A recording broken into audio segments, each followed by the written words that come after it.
Heather is back with us from the Scovill Zoo, and I see you brought a friend along today. I did. I brought our Kenyan sand boa. Apio is her name, and she's almost 8 years old. So she is full grown, and you can see she's just a very small species of snake. But they're named for the sand boa because obviously they would spend a lot of time in the sand. They're found in very arid, kind of deserty regions there in the western part of Africa. And you can see she has adaptations to help her live in the sand. You look at her face really closely, her eyes and her nostrils are actually on the top of her head. Right. Much like an alligator's. Okay. So, you know, an alligator, they would be under the water with their eyes and their nostrils just up so they can still see up above. Well, she would be doing the same thing. So she would be completely buried with those eyes and those nostrils out of the sand. Right. And she would ambush predators. So if you had a rodent, or some lizards or some other small animals like that, she could grab them and then pull them down into the sand. And she is a constrictor species, but you can see just a very small, kind of docile species of constrictor. I was going to say she is so chill and mellow. Yes. And also when you said you were bringing a boa, I imagined it was going to be a large, thick snake like what you think of when you think of boas. So what kind of things, if she isn't ambushing, can she constrict around? What does she use the constriction for?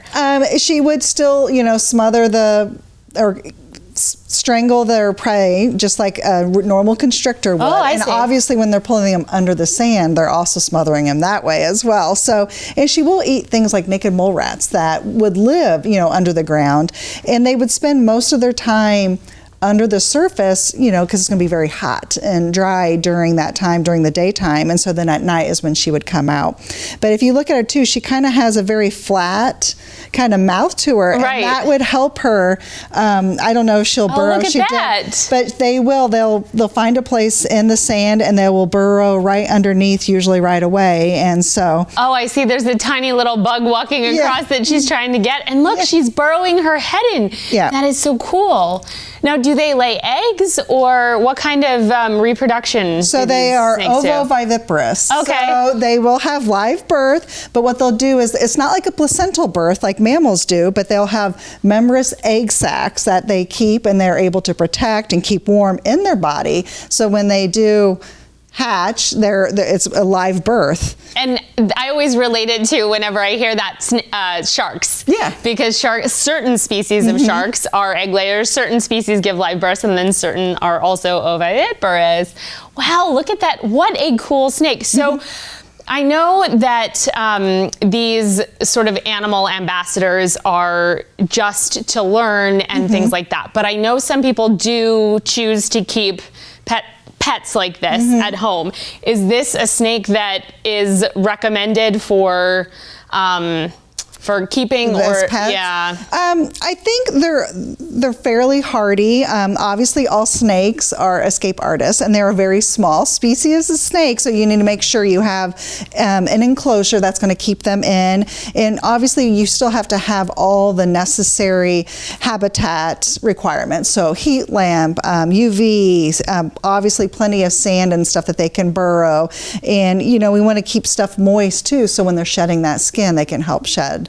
And it doesn't get all dry and brittle and they're not able to shed that off. They're a more high maintenance animal, so you would want to make sure that you've done your research and have the appropriate ways and places to keep them. Yes, exactly. And then I know the zoo has been closed for a while, but that is about to change. So can you tell me a little bit about the grand reopening? Yes, the zoo will reopen on April 5th, which is coming up very soon. I know we had that beautiful weather last week and now it's gotten a little bit cooler again, but hopefully it'll warm back up and we'll be able to move some of our more tropical animals outdoors more permanently. We're always watching the weather and making sure those overnight temperatures aren't getting too cool. Sure. But April 5th, if you are one of our zoo members, we encourage you to call now so you can go ahead and renew that family membership. So that way on opening day, you'll be ready to go and you can just swipe your membership card.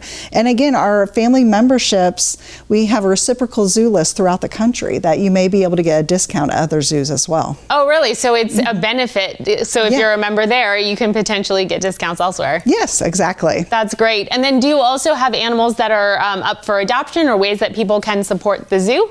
Yeah, just like our stand boa here, you could adopt her. And again, kind of like, some people may not want snakes as pets at home, but maybe you can symbolically adopt an animal through the zoo. And it's still they'll get a certificate. All the money goes towards the care of our animals at the zoo. And you're also invited to our members and parent picnic in June. Wonderful. Well, there are lots of ways to support the zoo. Thank you so much for being here and for bringing, you have been such a great animal ambassador. What a chill snake. I love it. If you want more information about the Scovill Zoo, you can visit us on the web at ciLiving.tv after the show, and we would be happy to connect you.